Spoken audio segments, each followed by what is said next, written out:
everybody, and welcome back to my channel, and welcome if you're new. My name is Holly and I'm a first time mummy here on YouTube with my little girl Novalie. You want to be in the video? Say hi.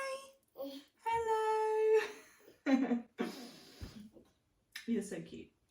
Excuse the mess and the craziness in the background, but I've got to film this video with her here with me, so obviously we need all the toys out and you know, things to entertain her whilst I'm doing this. So we've got the ball pit here, we've got the fluff tray here, full of toys. We've got all the toys in the background, but we're just gonna roll with it. I hope you can hear me okay because she's quite chatty, so she loves to get involved. But for today's video, I'm just gonna be filming her 1 year update. I don't think I've done an update for her since she was 6 months old, so obviously loads and loads has changed since then. And I just wanted to do a little update. Now she's 1, well she's actually nearly 13 months now, she's heading on to it. She's been 1, she turned 1 on the 5th of August, so she's just having a drink. Yeah, obviously a lot has changed. I'm also 1 year postpartum, so I have a little bit of an update on that as well. So I'm just going to start off with probably the main topic, which is sleep. She's always been pretty good sleeper, as in she loves napping in her cot. Sorry, she'll have 2 naps a day, 1 morning, 1 afternoon, anything between 9 and 10 in the morning, and sort of between 2 and 3 in the afternoon. And she normally sleeps for an hour and a half each nap. So she does really well. She's so good at self-settling. I'll just put her down awake. And 9 times out of 10 she will be absolutely happy to do that and will drift off. Occasionally we'll have a little grizzle. Normally she can then still settle and go from that. On the odd occasion she will struggle to settle and will need like cuddles, and normally books as a distraction works, but that's normally if there's like something wrong, so if she's teething or poorly, but normally she settles really well. However, she still doesn't go through the night.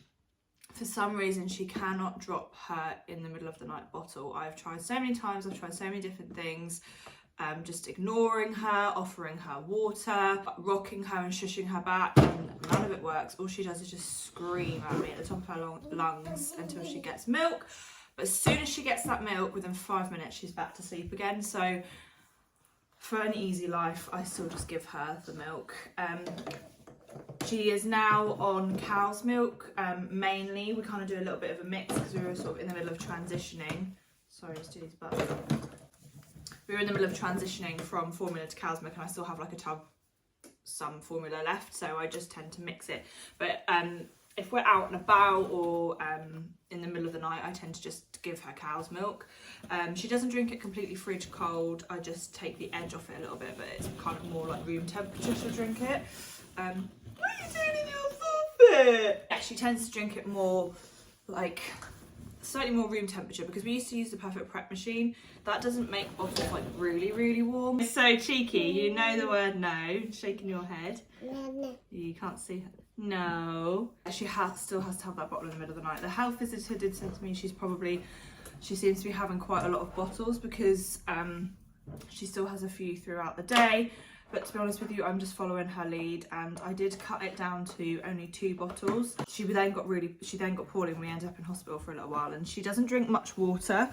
So I feel like she needs the fluid and the liquid from the milk, and cutting out 1 bottle just wasn't really working. Like, she was getting really grumpy and asking for it because she knows the sign for milk, so she was asking for it, and even distraction stuff wasn't working. So to be honest with you, it doesn't bother me. She has probably about 3 bottles a day, so I don't think that's excessive. It's normally around 7 ounces. She doesn't need them to fall asleep, but she does need it in the middle of the night to go back to sleep. So on the odd occasion she'll wake up more than once in the night. I won't give her milk both those times or multiple times, but that only really happens when there's something wrong, like when she was poorly. So her bottles kind of vary depending what time she wakes up in the middle of the night. On occasion she will go through the night till about 6 AM, but that is probably only, you know, that's not every night, that's rare. If that does happen, she'll have a bottle when she wakes up, so 6:30 in the morning. She'll then have an afternoon one, sort of 2ish, and then her bedtime one. If she wakes up in the middle of the night and has one at like 3ish, I then won't give her a morning one. I might give it more around lunchtime, and then a bedtime one it kind of just depends. I have to just wing it and see when I think she drink it. Like today she had it at 3 a.m. This morning, but it's now 12 and she hasn't had one yet, but she probably will be asking for one soon. Sometimes I do it with a snack, so it's like milk and a snack type thing. But she is on 3 meals a day. She's having 3 meals a day. So for breakfast we normally have something like Weetabix or porridge or toast, and then she'll have fruit, sometimes a yogurt. She will then also have for lunch is more of a finger food type thing. She doesn't always have a snack because she sleeps for like an hour and a half, sometimes 2 hours in the morning. There's not really much time for her to have a snack because she'll have breakfast, go down for a nap, and then she wakes up and it's like lunchtime. So she has breakfast around 8, lunch is around 12, between 12 and 1, but sort of half 12ish normally. And then I tend to do a few more finger foods. Have you got your duck? Finger food I normally do at lunchtime, so like sandwiches, bagels. She loves cucumber sticks, little crispy puff things. She loves skips, all that kind of things. Her favourite fruit is raspberries and banana, so she's always having that. And then for pudding she'll have a yoghurt if she hasn't had one for breakfast, or a fruit pouch. She loves fruit pouches. You're so cheeky. And then the afternoon she probably will have a snack, depending on when she has, because there's a little bit more time. Sometimes she'll have a snack. It kind of varies, because if there's something that I'm eating and she really, really wants it, then she'll have like a snack with me. If we're out, she'll have, it just varies. Normally that's more like a finger food. So like, if it's not fruit, sometimes she'll have like the little kiddly wafer things, little flapjack, just, you know, whatever we've kind of got. And then obviously she has her afternoon nap, and then she'll have dinner between 5 and 6, normally about 5, half 5, because she's quite hungry by that point. We don't bath her every single night, again, because she still has dry skin, so I probably bath her between every 2 nights, something like that. Bath time is her absolute favourite thing in the world. She loves bath time, so I'll just say to her, right, come on, it's time to go. Nights, you want some milk, it's time to go nights. She'll like take herself up the stairs and she'll go straight to the bathroom and find her dolphins, because she loves playing with her dolphins in the bath. And when bedtime is around 7. This is all just taken with a pinch of salt. If you've watched my channel you will know I'm not that strict on routine, so maybe that's why she doesn't sleep through the night, I don't know. But she does have a bedtime routine in, she either has a bath or we go upstairs and have like quiet time. And we'll sort of like wipe her down from the day if she's not having an actual bath. And then she'll have baby massage that we put on, lullabies on, dim lights. We'll then have milk, read a story or 2, and then put down for bed. I'll also put her in her sleeping bag. So she does have a routine, it's just not always at the same time. Because if we're out and about, I'm really sorry how loud it is. If we're out and about, sometimes she'll have like a nap around 7 and people think, oh my god, how does she have a nap that late? If like the other day we were at our friend's house, so we weren't coming home until later in the evening, so I put her down in the pushchair like bedtime, but she won't stay asleep like it's bedtime in the pushchair, so she'll probably have a half an hour, 5-minute nap. She then wakes up and then she's good for another hour or 2, and then she goes to bed at like 10. But generally, if we can and if we're at home, bed between 7, sometimes 8, depending on how long or late her afternoon nap was. Yeah. Everything is daddy, daddy. She's pointing at a picture right now of all 3 of us. Careful. But it's just daddy, daddy. Daddy, daddy, daddy. Daddy, daddy, daddy. I still stay at home with her every day. So we do go to like the library and the odd kind of like class here and there, but it is mainly just us 2. So of course she says daddy more than mummy, even though she is a mummy's girl, I'm not gonna lie. But she doesn't really get too fussed if I leave or anything like that. She's pretty chill, really content, happy baby. And I think I said this in the last one, but nothing's really changed. She's really, really happy and chilled, and everyone always says to me, Ross, do you realise how lucky you are? She's so content. Oh, sorry about that. We had a baby knock us over.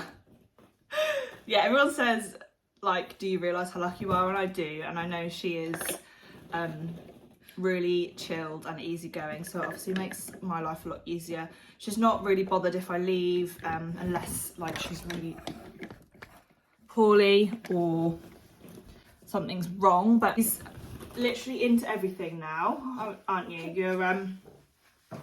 Your gross motor skills, she's crawling, she has been for a while now, she's obviously cruising along things, she can stand unaided as well, like she just has to get her balance and she'll stand. She's taken steps holding hands, so that's all really, really good.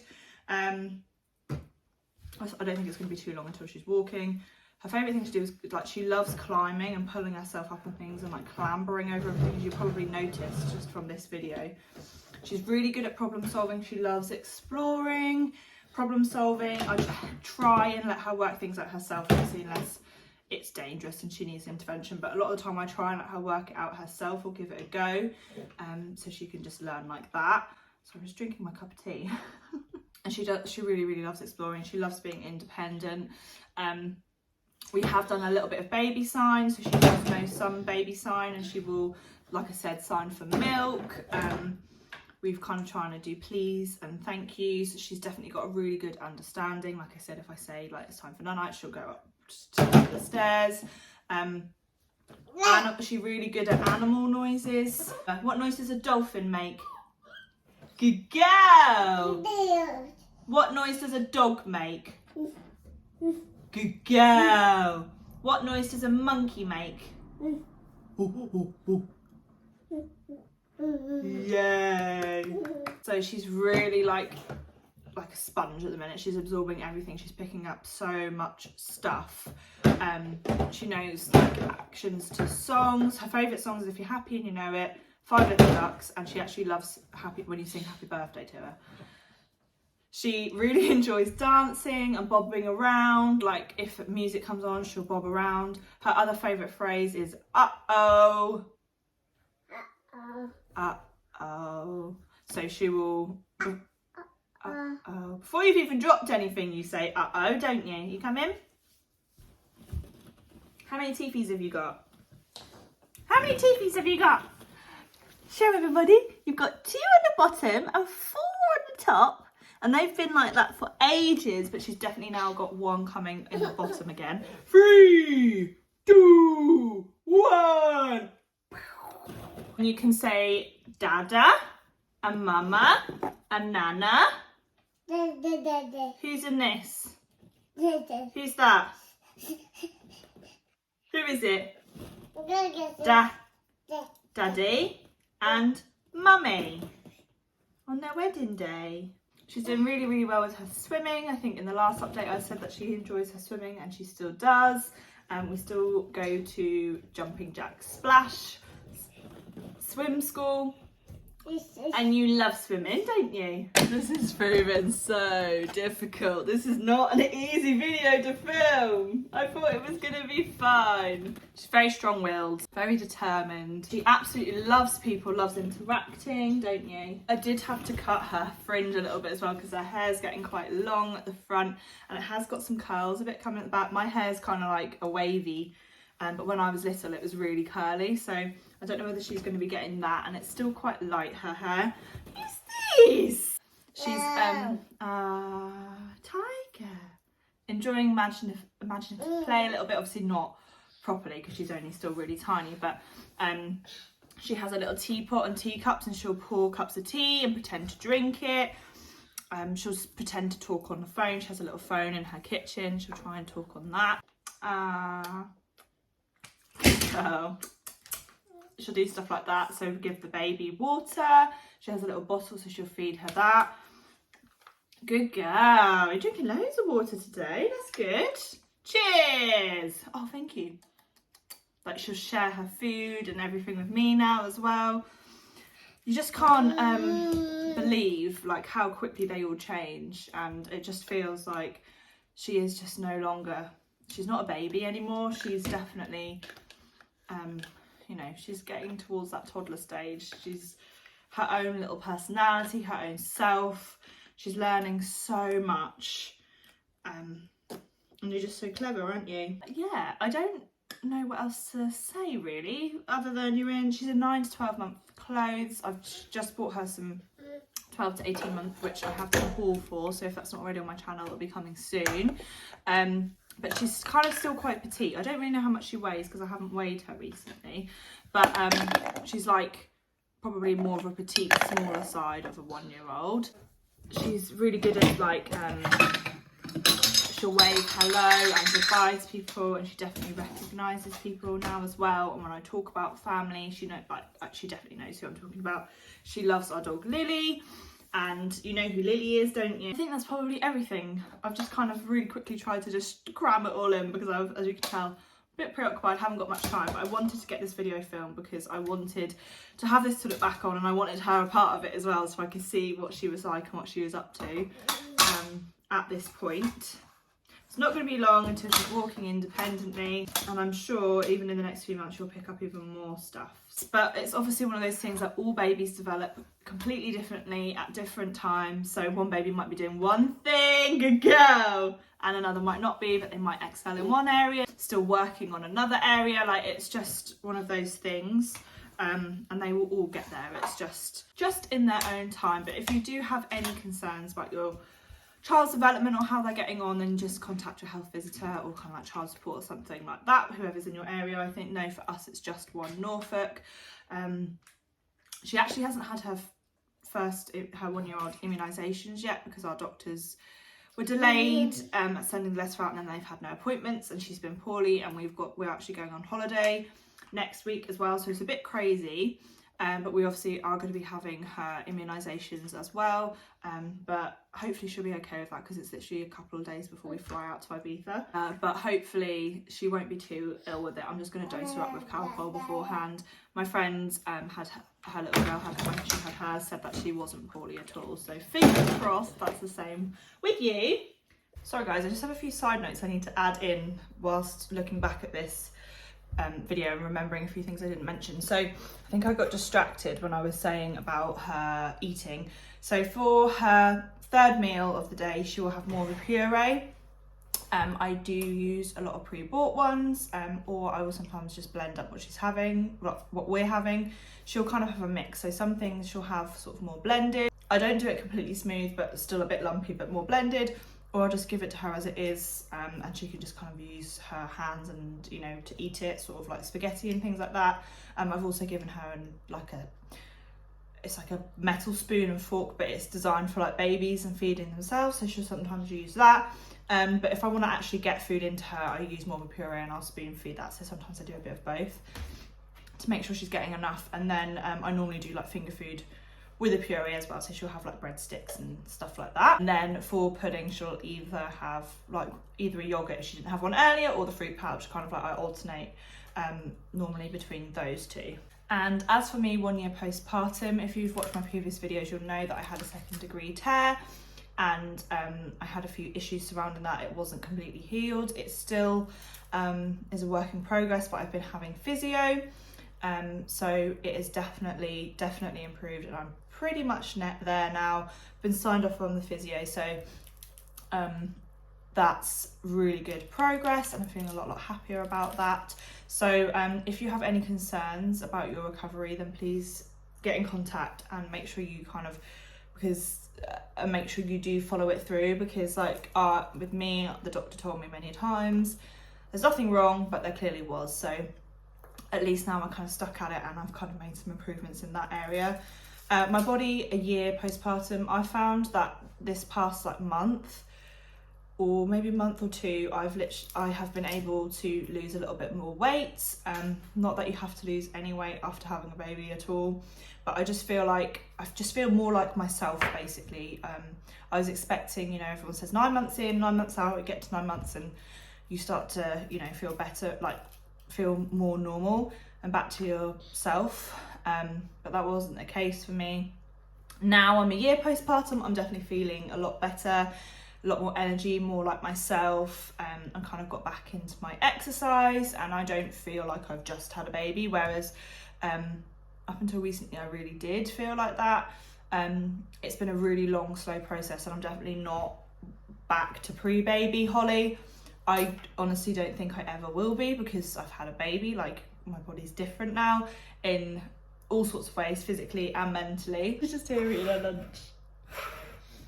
But definitely a year, it's definitely taken me a year to kind of recover and get back. And I've kind of have lost a bit of weight, but to be honest with you, it's kind of happened more naturally.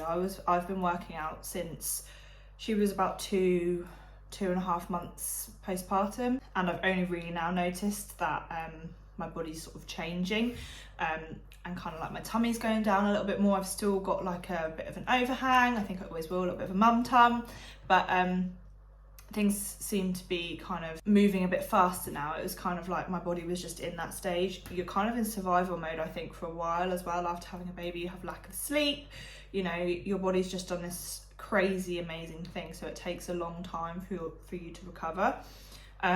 So just give yourself time. Hormone wise, I'm definitely more emotional and hormonal, but again, it doesn't really help because of lack of sleep and the stress of being a parent, and the worry and the anxiety and all of that kind of stuff. But I don't actually have periods because I'm on the coil, the Mirena coil, so that stops them, because I was having really horrible periods after having her. I was just have such bad stomach cramps, I would feel in such an awful mood, it just made me feel like crap. So that's why I had the coil put back in, more of to help my hormones and stop my periods, because that's what I had before I had her and I got on really well with it. More of that kind of thing rather than a contraceptive. But if you're more, you know, everybody's different. If you're happier not being on anything at all, then that's, you know, everyone's different. Do what works for you. You've just got to find what does. Yeah, so that's kind of me, where I am at a year postpartum. I am in the middle of potentially looking at going back to work some point soon. We're just in the middle of discussing it, so it's not something that's going to be happening straight away, but it might be something we are contemplating. But I don't know if that's going to be happening or if I'm going to continue to be a stay-at-home mum. We're just kind of winging it and seeing how it goes. But yeah, sorry, I just thought I'd quickly just add this bit in because I forgot to mention that earlier. I got a little bit sidetracked. Right, we're going to say bye-bye to everybody. Say bye-bye. See you later.